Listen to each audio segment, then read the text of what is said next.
يلا بينا نعمل صينية سمك المكريل بطريقة لذيذة جدا، مش هتبين اي زفرة ليها.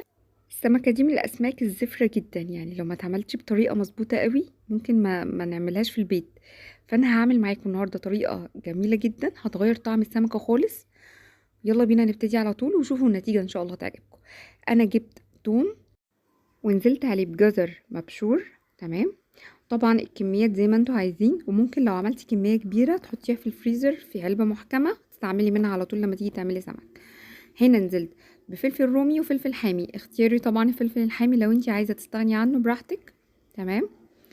فانا قطعت حوالي فلفلتين صغيرين رومي ومعاهم في قرن فلفل حامي، نزلت بيهم. وهنا بقى الشبت بيدي طعم حلو قوي للسمك.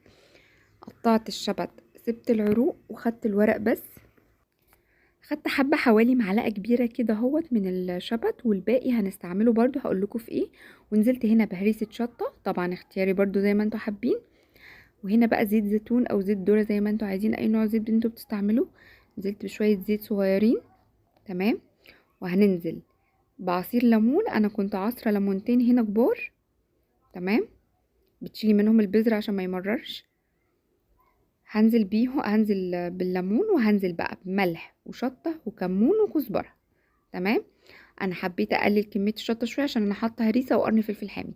ما تخافوش، انا بعد ما عملت ده كله ما كانش طالعه حراقه اصلا، يعني كان طالعه كويسه جدا معتدله. فلو عايزين تضيفوا شعريه شطه تديها طعم تمام، مش عايزين تضيفوا ممكن يطلع الفلفل كان مش حامي قوي، فعشان كده انا ما حسيتش بيها ان هي حراقه. لكن عايزين تستكفوا بالهريسه مثلا تمام، عايزين تستكفوا بالفلفل بس زي ما انتوا عايزين.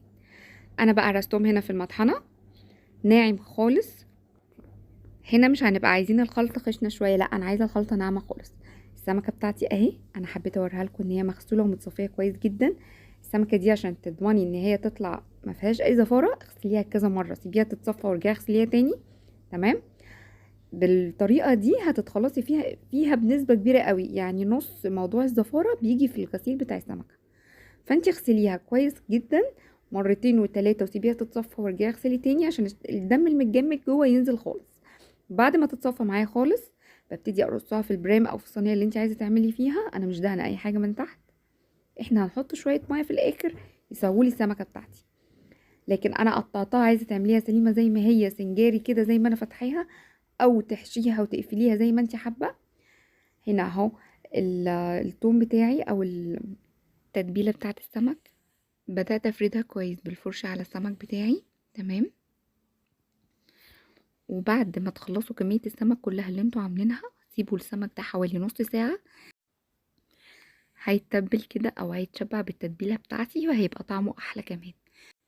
اهم حاجه توزعوا التتبيله بتاعتي دي كويس على سمكه. تمام. يعني ما تحاولوش تخلوا فيها جزئيات فاضيه، بقدر الامكان نحاول نشبع السمكه بتاعتي بالتتبيله دي. تمام. وبالطريقه دي ان شاء الله هتغير وجهه نظركم عن السمك المكريل. تمام. انا هنا اهو بتبل واحده واحده كويس في القلب. هخلص الكميه بتاعتي وهنعمل بقى شويه تزيينات كده على الوش هتكون جميله جدا. بس لو عايزين تستكفوا بالتتبيله اللي احنا تبلنا بيها ديت وشويه ميه للتسويه بس وتدخلوها الفرن، تمام هيديكوا نفس النتيجه ونفس الطعم. عايزين تكملوا بقى معايا الاضافات اللي هحطها دي، هتطعم لي السمكه اكتر وهتدي نكهات وروايح احلى واحلى. انا هنا ده بقيه الشبت بتاعي، هبتدي ادخله على الوش السمك برضو، يعني احاول برضو ان انا ارصه على السمك كله. تمام. الشبت بيدي نكهه حلوه قوي للسمك، يعني سمكة الماكريل ديت وسمك السردين بحب جدا احط فيهم الشبت، بيغير الطعم خالص. وهنا كمان حبيت اضيف شوية جزر مبشورين. تمام. وزعوهم كده على وش السمك كله. وهنا جهزت طماطم وفلفل اخضر حلقات، وهبتدي انزل بيهم على الوش. متقلقوش من الطماطم، مش هتدي اي زفارة خالص.